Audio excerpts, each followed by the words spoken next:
Hi ladies. Why is it that when somebody offers us dessert after a full meal, we're still not able to bring ourselves and say no?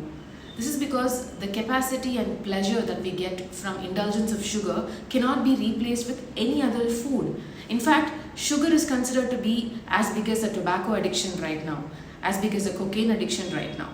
Now, I'm not somebody who's trying to endorse you to completely wean off from sugar, but addiction, isn't that a big word? Also, some of us fool ourselves thinking that by taking something other than refined sugar, we're okay, we're fine, it's just artificial sweeteners or it's just some other natural variant of sugar. The body still identifies it as sugar. Now, what do?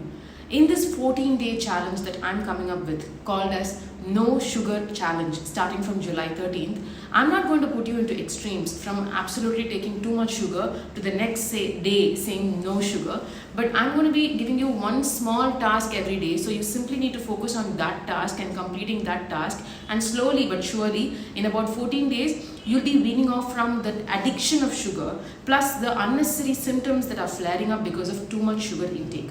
Now, do you want to do this with me? If the answer is yes, and if next time when somebody offers you a piece of cake, you want to think twice and have it only when you really want to have it, then click the link in my bio and join now because we're going on early bird sale.